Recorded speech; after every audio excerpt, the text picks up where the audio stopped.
Good up, guys. Welcome to my preview for obviously the Bees versus Brighton on the Gtech tomorrow. The hive of football. Obviously, we're playing there tomorrow. Hopefully, we can match that performance, duplicate that we got on Saturday against Man United, and actually go on and win this time, though. That'd be fantastic. Actually, put these chances away. Because as much as I like Brighton, a good team, very decent team, they are up and down this season, and I believe they're beatable. And if we can produce that same performance and actually get goals this time, then yeah, you never know. This should be a win for us tomorrow. And obviously it's on TNT Sports, so I'll definitely be watching it. I've got a comment on it. Cameron Kirtley, big up, mate. Big up, Cameron. Great to see you in here, bro. Hello, yeah. Big up, mate. Glad to see you in here. And apologies again. I had to go out in the end. This was supposed to be at 12 o'clock, actually, originally.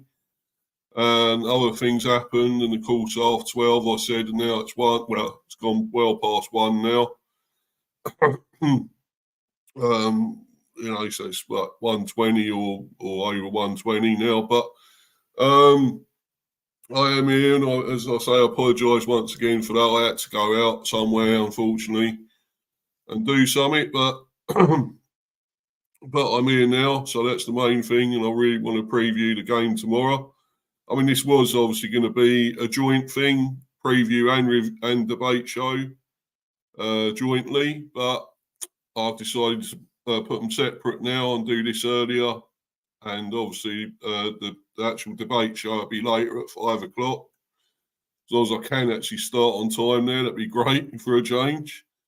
I'd love to start on time at some stage, and I never seem to. There's always something going on that I can't get on here when I should do, and I apologise, people, if my loyal followers that are still watching this show, these streams, and my channel. And thank you. I appreciate all your support, everyone that stayed on here and subscribed and stayed as a sub. Because I actually lost another sub. I was on 103. Somebody unsubbed again. But at the end of the day, it's not about subs really for me, but I love to get them, and it's an achievement. And of course, got that 100 subs. That was brilliant. I thought I'd done well to get that from starting this last year. Sort of not early last year either. It's sort of middle of last year. But it's been going a long time now, and I've obviously got a fair amount of people watching, which is good. I want to get it even better, of course. This is a small channel, really, and it's obviously for the Bees. To be honest, to start with, it's for the Bees. But I do like to cater for all the other fans of other teams, of course. And I always have other fans on here, Luton fans, Forest, Arsenal.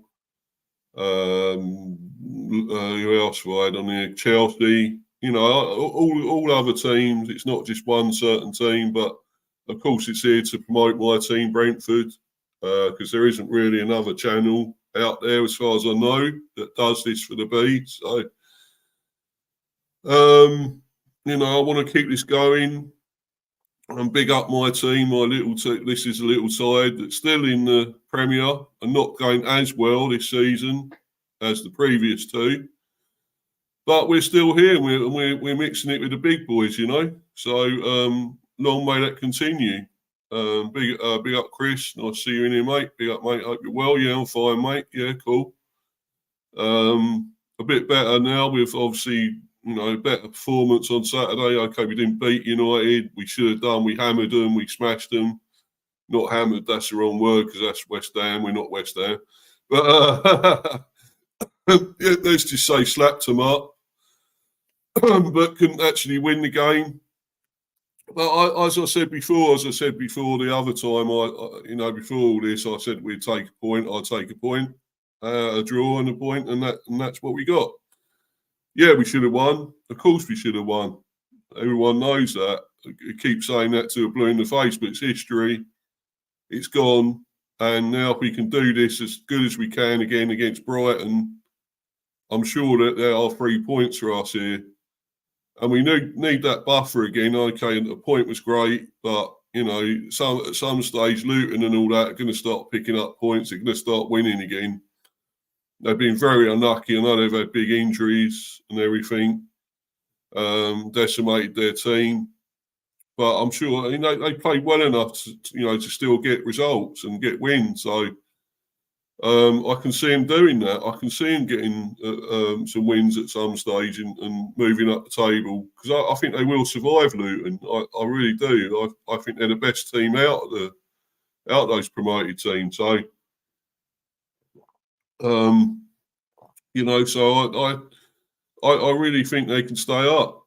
And but the other teams are starting to get a few results together. Look at Burnley, another draw. When they probably should have lost with 10 men. But then again, it was against Chelsea. And they're still pretty poor in a way. But, they are starting to pick some points up. Everton maybe might at some stage get some results together. Forest, so we know they're getting points deducted. Let's focus on ourselves and get ourselves in a better position.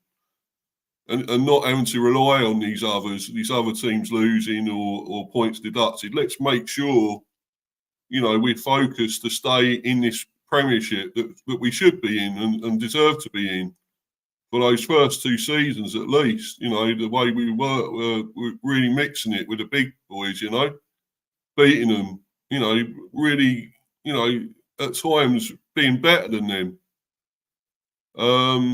The comment here, another one from Chris Welch. You should have beaten United. Couldn't believe what I was watching, but I saw United winner come in after the domination. Luckily, you got equaliser straight away. Brentford be more disappointed. Of course we are, yeah. Of course we're more disappointed, Chris, but at the end of the day, we're still getting a point. We still got a point, and we deserve that at least. I mean, okay, we deserve 3, but you can't always get what you want, as a certain song went. But anyway, so at least we did still get a point. That was something, There's Ollie's in here, DJ Sinclair. Hello, yeah, big up, mate. Hopefully we'll see you on my debate show later at 5, which would be good. Good to see you in here. And Bomo coming back is massive, especially to help Tony and others too. Yeah, of course, yeah. And he came on and of course he hit I think it was the bar or post, I think, with a volley. Brilliant. He looked great again. It's great to see him back. And Bomo, he's class, quality player. And I'm glad he's back. We really do need him now for the run-in. And we have got some easier games now. Not so tough. Villa will be obviously a tough one away on Saturday, but after that, Sheffield United, we got to get revenge there. We lost to them, I don't know, 1-0. But it'd be great to get revenge against them, beat them at home, obviously. So that'd be great. We got the firepower now. Look at that. We got Visser, we got Tony, we got Bomo, we got Mopai. That's quite good now. Quite a good front line there. Plenty of strikers and whatever now.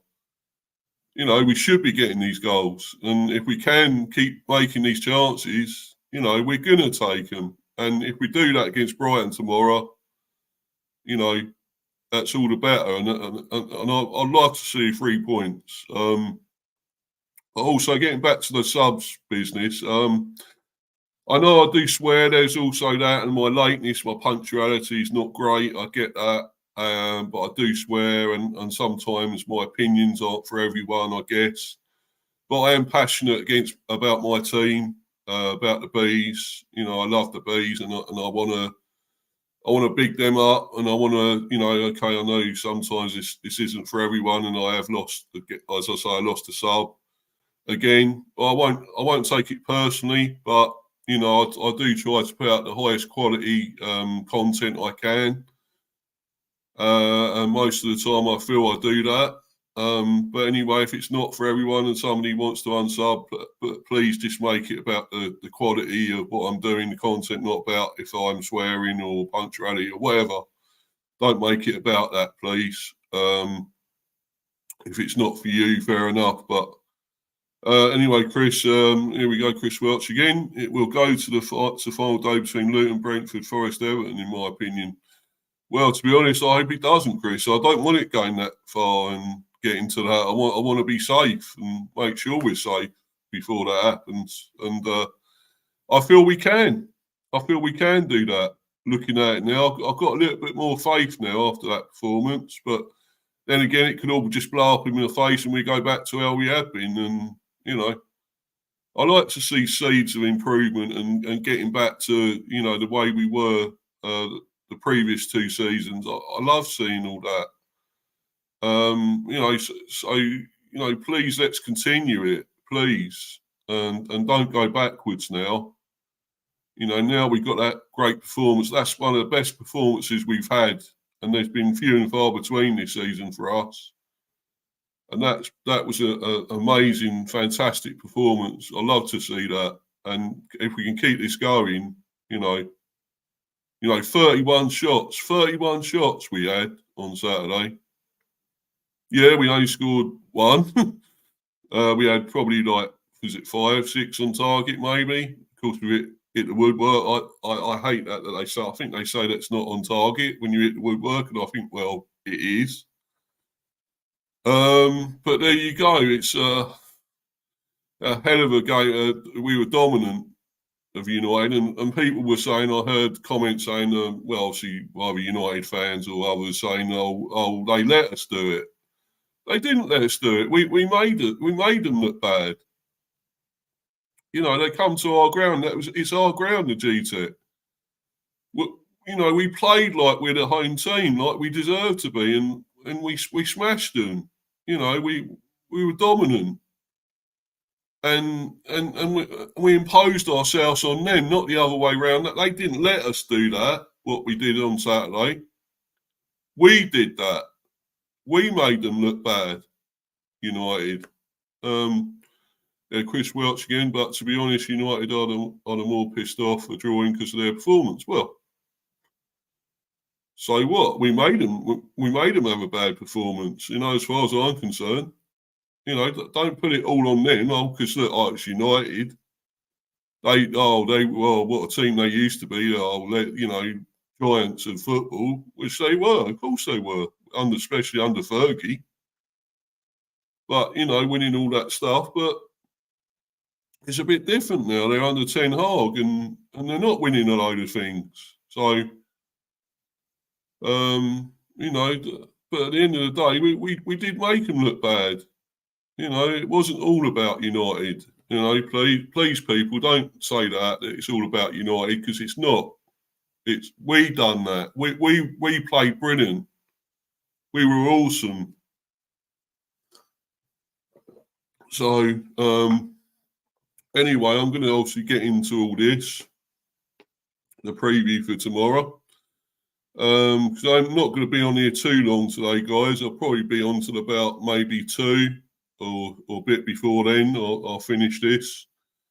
I've obviously got that big one later, the big stream later, the actual debate show, and got a lot to talk about for obviously the Easter weekend, and VAR yet again raising its ugly head, not making great decisions most of the time, and you know, the usual thing with that, and discussing more about all the games, what happened. And of course, you know, as we know with Man City and Arsenal, a bit of a damp squib that game, let's be honest. After all them great goals and lots of stuff happening in other matches, we get a damp squib like that. City and Arsenal, and if both teams play like that, neither of them are going to win the Premiership, to be honest. I think they were both poor. Thing is, though, I think City can come back and go through the gears again and go up to the 5th gear and be even better. I mean, 1st gear, I should say. But, you know, I'm not sure about Arsenal. I think they just I mean, they were negative. Okay, they done well. They defended well. Saliba was immense.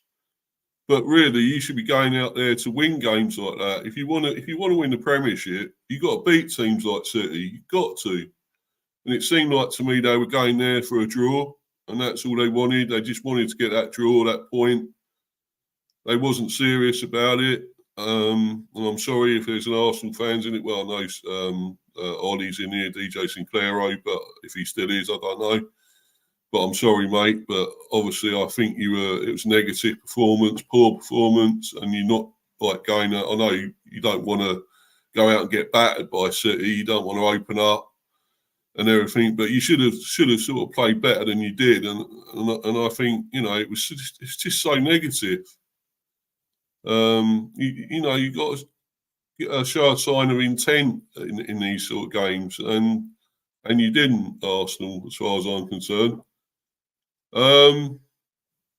But anyway, I'm going to getting back to talking about this, and I'll bring the page up now, and we get into it.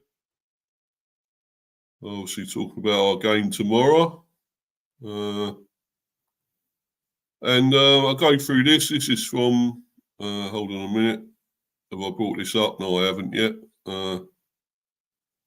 Yeah, True Gooner, big up Steve, bro. Yeah, big up True Gooner. Josh, big up Josh. Nice to see you in here, man.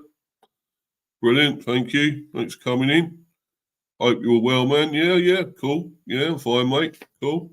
Good to see you in here as well. I'd like to know what you thought about your performance against City. I thought it was poor and negative, and you didn't really go out to win the game as such. I thought it was like, let's just try and take a point away, and don't want to get walloped, don't want to get smashed. I'd like to know what your thoughts are on it, mate. The Arsenal fans and especially Ollie as well, if he's still in here. Let me know your thoughts on it. Anyway, here we go. I'll bring this up and get into this. Yeah, we go to preview Brentford versus Brighton. And this is by Ben Napton, senior reporter from Sports Mole. And there he is, the man, Thomas Frank.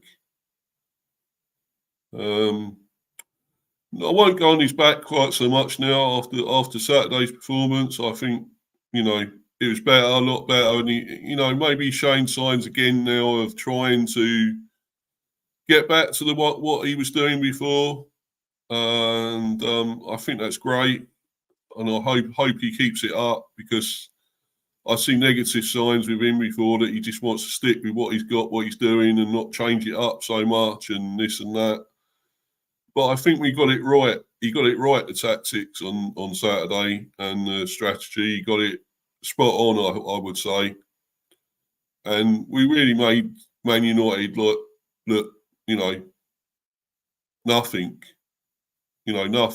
And, we actually got some of our sting back, I think.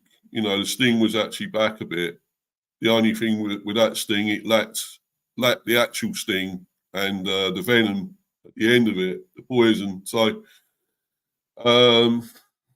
that's the only thing.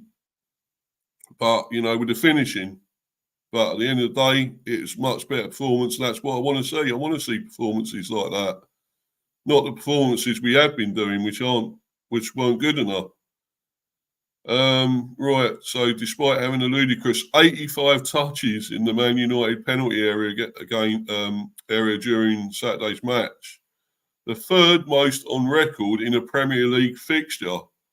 Yeah, let that sink in. The third most on record in the Premier League fixture.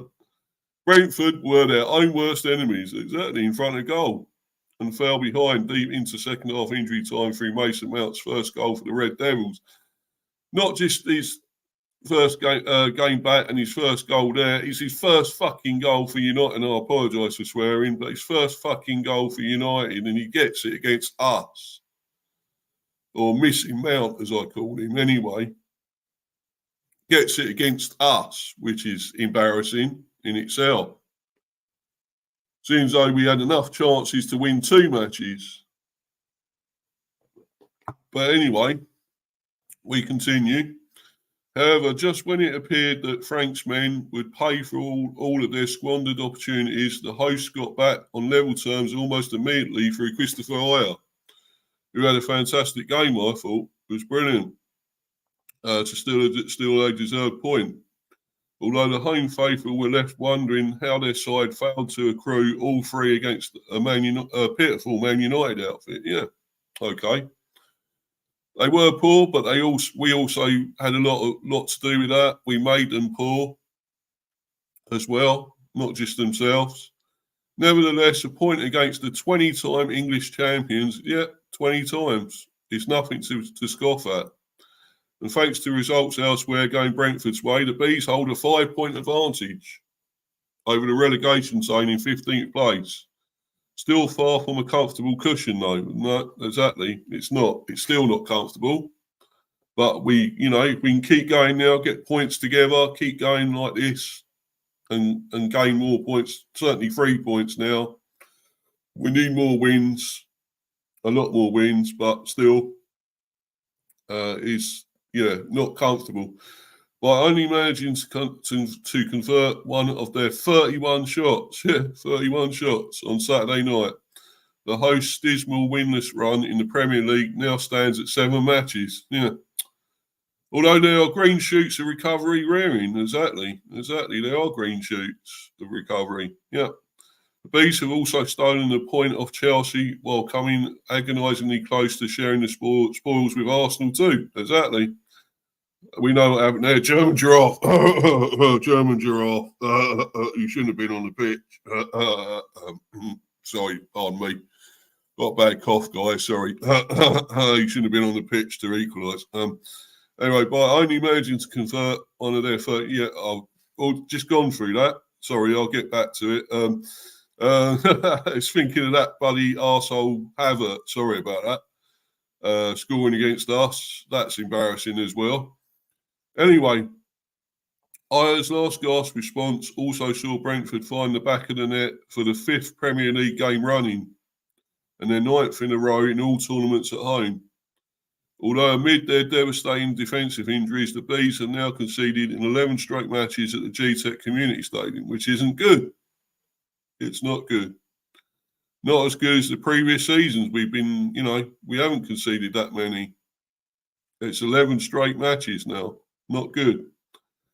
In spite of their respective problems throughout 23-24, both Frank and his opposite number, De Zerbi, have been tipped to climb up the managerial ladder this summer, and the latter tested his mettle against one of his supposed admirers in Liverpool during Sunday's early kickoff.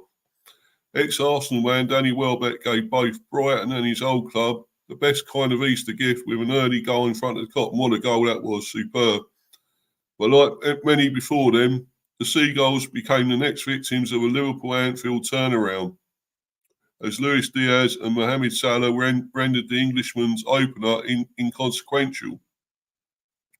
Owing to Newcastle United's phenomenal beating of West Ham United the previous day, De Zerbi's men have fallen further adrift of the Europe-chasing pack. Now residing in 9th spot, although they are only 2 points below the Hammers with a game in hand and boast a significantly superior goal difference. However, on the back of 2 morale-boosting home successes over Nottingham Forest and Roma prior to the international break, Brighton lost their 4th away game on the bounce on Liverpool's turf, and six of the Seagulls' last 7 on the road in all tournaments have now ended in defeat. So I'm hoping it could be a 7th here. It could be if they're that bad away. I mean, they are up and down this season, no doubt about it. But, maybe we can take advantage of that. De Zerbi's men lack a winning formula in London too. They have accrued just 2 points on 6 trips to the capital this term, and lost 2-0 at the Gtech Community Stadium last season. But that was last season. Well, that is kind of history now. But I do remember it, of course. Although December's Amex affair ended in a 2-1 triumph for the Seagulls, thanks to a winning goal from local lad Jack Hinshelwood, who I really rate. Class player. I really think he should play for England. He's quality, the young man. I hope he does get in the England team. It'd be fantastic. So the Brentford Premier League form: lost, drawn, lost, drawn. Yeah, we need a win badly now. Brighton's league form, Premier League form: lost, 1, drawn, lost, 1, lost. And Brighton's form in all competitions: lost, 1, lost. So the team news here: Brentford's on loan Spurs left back Sergio Reguilon watched on helplessly on Saturday evening due to suspension, and we know why. But the Spaniard has now served his ban, and it ought to be a straight swap for Keane Lewis Potter out wide. But then again, I would like to keep Keane Lewis Potter there because I think he's better now. He's coming through. He's actually, proving, all the promise he's got. That is coming to fruition now. Fantastic play. Looks really good. Looked good against United. I'd keep him there because I wouldn't bring that Pratt back at all after what he done getting himself sent off. No way. Sorry. Not good. Christian Norgard back and Ethan Pinnock ankle are also pushing to be available for the visit to the Seagulls. That's looking good for us. But Kevin Sade groin, Aaron Hickey thigh, Rico Henry knee, Ben Mee ankle, and Josh De Silva knee are still recuperating from their severe problems. So it's still out for a long time then, I'm afraid. Few changes should be on the cards after a thoroughly dominant display against Man United. But the fit again, Brian and Bomo. Yeah, super Brian and Bomo. Brilliant. Who sustained his severe ankle injury against Brighton at the Amex in December, is an alternative option in the final third. As his former Seagull, Neil Mopai. Yeah, former Seagull. Can he wind them up? Piss them around. That'd be great. And score. I'd love to see him score against them. Brighton boss De Zerbi is also working around the absences of a handful of long-term victims, including Kairo Mitoma back, Solly March knee, James Milner thigh, and December's match winner Hinshelwood foot. And the quartet have now welcomed 2 new faces into the medical bay. So actually, if they've got a lot of their best players out, it's looking good for us, to be honest. But they have still got good players there, no doubt about it. They really have. Billy Gilmore sustained a knee injury while representing Scotland on international duty and is expected to be out for at least a month. While Julio Enciso also sat out the loss to Liverpool with a muscular problem, which will sideline him for a couple of weeks. One slice of good news for the visitors arrives in the shape of João Pedro's return to training from a thigh issue of his own. But there are still no guarantees that the Brazilian will be able to make his comeback on Wednesday. These are the possible starting lineups. Flecken, well, we know that's a given. He's always in there. And he looked great, actually, on Saturday. I've got to admit, he looked brilliant. I managed to watch the whole game back because I was out Saturday. I managed to bring it back and watch the whole game through, whereas I'd only watched highlights. And I'm going to change my actual rating, some of them anyway, that I'd done the other day. Because I thought Tony was immense. He was fantastic. So I'm actually going to give him a 9, looking at all the chances and stuff and things he created. So I'm going to give him a joint man of the match with Jensen, who I still thought was great, with a 9. And I thought, now, as I sort of give him joint man of the match, I'm going to give him an 8. He was great, but not as brilliant as them. Not as awesome as them, but I won't change any of the others. The marks I'll give the others. So Flecken, Zanka, I thought Zanka was good as well. Collins, Aya, brilliant. Rorsleff, Jensen, Reguilon again. As I say, I wouldn't bring him back. I'll keep Lewis Potter. And Bomo, Tony and Visser. And Brighton for Bruggen, Veltman, Dunk, Van Hecker, Estupiñán, Lieber, Gross, Adingwa, Lallana, Fati and Welbeck.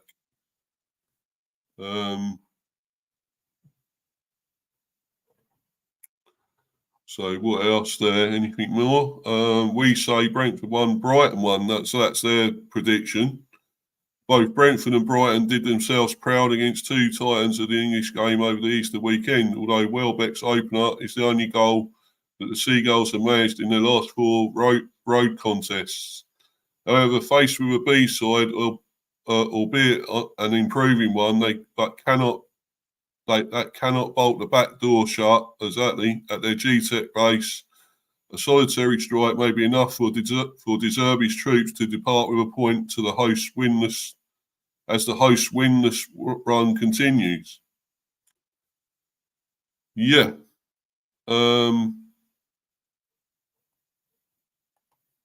Yeah, that might be the case, but I'm still thinking we can win this. I really do.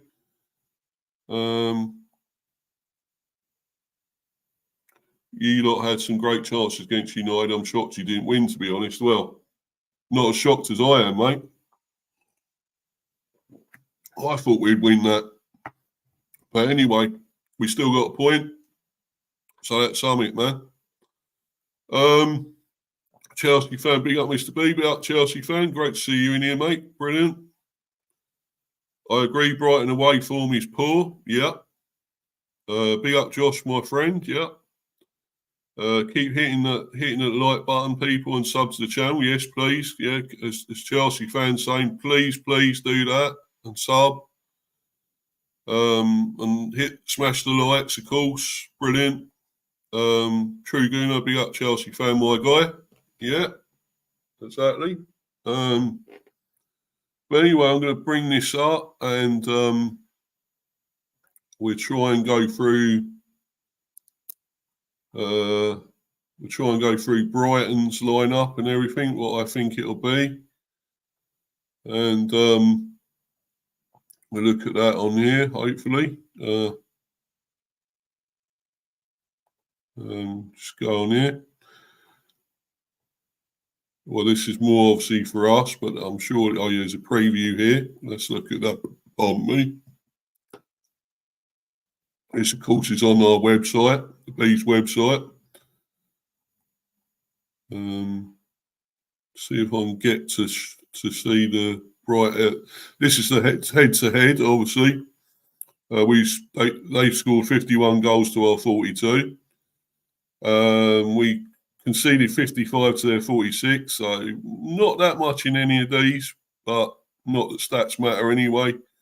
They've had 306 shots to our 287. They've had 62% possession to our 45%.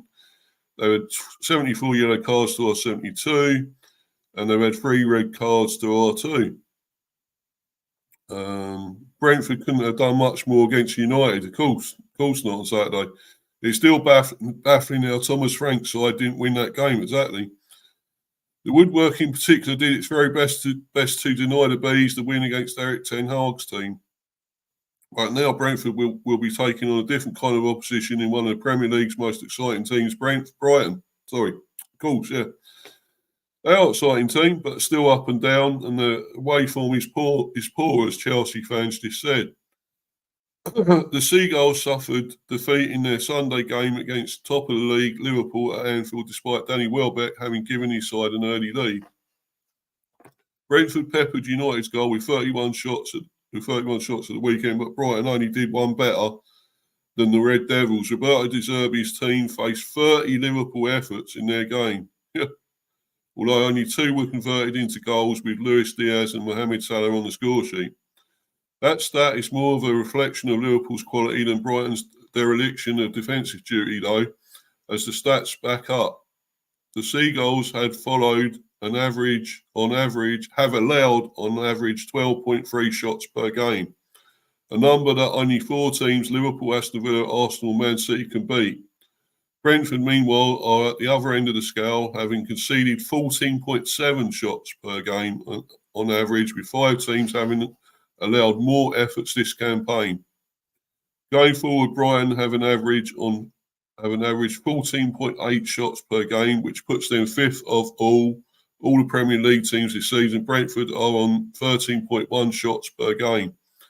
That stat is particularly impressive given that, much like the Bees, they have had their fair share of injuries to deal with this season, especially when it comes to their creative outlets. Kaoru Mitoma is out for the season, which is good for us in the way I rate him. He's class, really dangerous, while Solly March is still out for an indefinite period. Another good player, do rate him. However, the Brentford defence may well have to face Julio Enciso, who was left out. He's quality as well, very good against Liverpool for more rest time than João Pedro, who's been sidelined since early February. So they are dangerous. They are threats. The Brazilian is the main man for the Seagulls this year with 19 goals. Yeah, his quality. And 2 assists from his 32 games in all competitions this season. In fact, 8 of those goals have come from his last 7 matches before his injury. So Brentford will be hoping the 22-year-old is still rusty. Exactly. It's been a funny old March for Brentford. Just seen them play some of their best football of the season with only 2 points to show for it. Exactly. And while the Bees did earn points against Chelsea and United while pushing Arsenal to the limit, this is very much the time for the club to return to winning ways and start pushing back up the table. It won't be easy against Brighton on Wednesday, of course, but a repeat of Saturday's performance will surely produce a better result. Exactly. Brighton targeting 3rd straight top half finish. Whether it was breaking long-held club records of beating teams they had not faced in a generation, each of Brighton's six seasons in the Premier League before the current campaign was memorable for one reason or another. This season was about seeing how they would balance their first entry into European competition alongside the FA Cup and Carabao Cup, and again trying to better themselves in the top flight as has become the norm. It is safe to say that they have balanced it pretty well. The Seagulls' Europa League opener at home to AEK Athens ended in a narrow 3-2 defeat, which was followed by a 2-2 draw at Marseille. But those results only helped them ease in as they faced the unknown. They romped their way to the top of Group B after 4 straight wins, with a clean sheet kept in each. The first leg of their last 16 tie against Roma, in which they were beaten 4-0, smashed any hopes of further progress, even though they managed to beat the Italian giants on the south coast in the return leg. Despite their exit, Brighton have a taste for this sort of thing now. The extra competition has come at a cost, though. That was anticipated by fans and those connected to the club. Sorry, just finishing my coffee there, guys. Injuries have been rife, and at the end of February, only Newcastle United and Brentford have struggled more with absentees. Exactly. We have struggled. Top scorer João Pedro has not played since 3rd of February, and his threat has been missed greatly. However, they have managed to remain competitive in the Premier League, even if they have not managed to string consecutive wins together since September. Inconsistent would probably be the best word to describe their recent results, though. Again, that can probably be put down to the added strain on the squad. Now the league is the sole focus in what remains of the season, where Brighton will focus all their remaining energy on trying to push as high as possible. I believe in my players, and I know we can fight to reach another historical target, said Roberto De Zerbi after the win over Roma. We have 10 games left in the league, and we will fight to qualify for another European competition. Including their trip to the Gtech, the Seagulls have 8 games left to finish on a high. Collecting 21 more points would see them better their record top flight points total. They could even have a say in the title race, with the visits of both Man City and Arsenal on the horizon. Most likely is a third straight top half finish, which would absolutely be the icing on the cake. Yeah.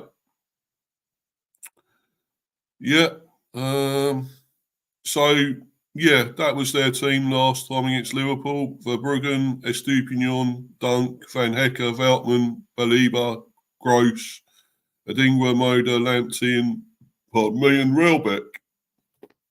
And I think that would be almost the same team, apart from obviously João Pedro will be in if he seems fit enough, and Enciso. and they're both dangerous. And I think they're the threats. And Ciso and João Pedro are big threats. Welbeck can be on his day. Gross, I really do rate him. So they have got threats there. There is a few, and they can't be underestimated at all, Brighton, and I don't underestimate them. I totally respect them. They played a 4-2-3-1. It might be the same. It might be slightly different as they come in here. They might go slightly defensive. Maybe for this one, that could be possible. So yeah, maybe that, but might be a different formation. Might be a 4-3-3 maybe, or 4-4-2. I don't know. It could be different, but we'll wait and see. But as I say, the threats are there. In Ciso, Welbeck, João Pedro, Gross. The main threats, I think. And let's go to ours. Let's look at ours. Well, let's see if I can. Well, we know the usual formation is 3-5-2, which I'm sure you'll stick with, Thomas. And I'll get to that anyway. Yeah, so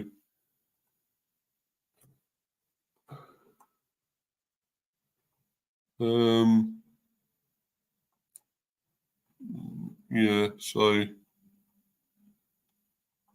look at that game against United actually, and see who we had. Well, obviously we know it's Flecken in goal. 3-5-2, of course, with Flecken in goal, but he did change it up a lot more this time, Thomas, which was great. Rorsleff, I still don't rate. I don't see what it is about him, and I don't know what he's doing there. But anyway, he'll play, I'm sure. Flecken in goal, of course. I think Lewis Potter should keep his place, even if Reguilon's back. I don't rate Reguilon. I think he's done for what he done. Stupid. It's brainless, and he shouldn't come back. I'll keep Lewis Potter there. Collins was good. Really good. Aya was brilliant. I thought Zanka actually had a really good game. It'd be the same pretty much. Jensen, would Yarmulke keep playing? I'd give him another game. He looked great. I thought he was really good. I would actually play him again from the start. Jensen was superb. Back to his best almost. Visser, really good. Tony and Janelt, of course, brilliant. Really good. I would keep it almost the same, that. Maybe if Mbomo's fit enough, I would put him in from the start, if he's fit enough. And then I would have almost the front three. But I'm not sure you do that, Thomas. But, it would be great to have a three-pronged attack and their top quality attack, and Mbomo, Tony and Visser, brilliant. Or even throw Mopai in. And I think the threats for us, Godos was good as well when he come on. Yeah, and Yeko is another one possible to start. But I would keep it almost the same, and I wouldn't bring Reguilon back in. And I say our threats are definitely Tony. If he can produce that again, he was amazing. I just want to see more the finishing from him, hitting the post and whatever, scoring a tight offside goal, which I think was inches, and I think was really unlucky to be disallowed. It was such a shame. I think he's been brilliant. Total threat from him. Visser, definitely. Jensen was class. I'd say he's a threat. Lewis Potter, if he can play the same way, do the same thing. Janelt. We got some threats there, and don't forget we got players at the back that can score higher. Collins, even Rorsleff has proved he can do that. He scored as well. And Godos, I think we got enough here to deal with Brighton. I know they're great Mopai, of course. Well, we know what a shit he can be. A wind-up merchant, but I think it'd be great to see him come on. Maybe it's set for him to do that. Come on and score against his old team. So You never know. And I'm going to go now to the score prediction. I'm still going with 2-0 the Bees. I said that the other day on other streams, and I'm going to go with that 2-0 the Bees. I really hope we can win. We can get them many chances, create them as many times as possible. Excuse me, guys, the phone's going. Sorry about this.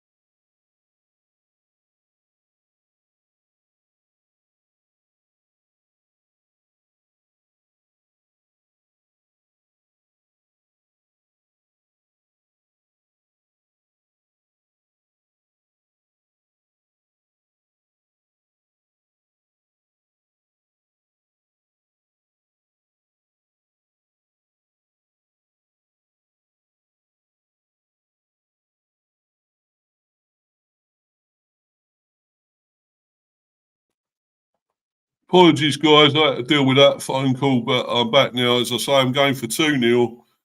I'd like to see maybe Tony and Mbomo or Tony and Mopai maybe get goals or whatever there.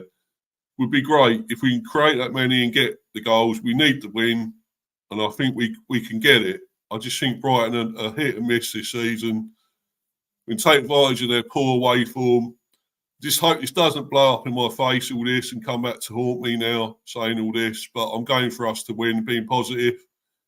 Anyway, guys, please smash the likes and sub. Keep subbing. Get me further up here with the subs. I'm on 102. Please keep that going. That'd be great. Thanks to everyone that's been in here. True Gooner, Chelsea fan, Ollie, and obviously Chris Welch, Cameron. Everyone that's been in here, thanks a lot, guys. That's been brilliant. Thanks to everyone that's been watching. It's been a good stream, I believe. I've done a really good one here. Hopefully, everyone's liked it. And keep watching, keep checking it all out. I'll be back for my review later. Not review, debate show, I'm sorry. I mean the actual debate show. I'll be back for that later, everyone. That's at 5 o'clock. So keep watching and keep checking everything out, all my content. Cheers, guys. Been brilliant. Hope you've been watching this on playback and everything else and live. And for the time being, I'm out of here, guys. Catch you all later. Goodbye.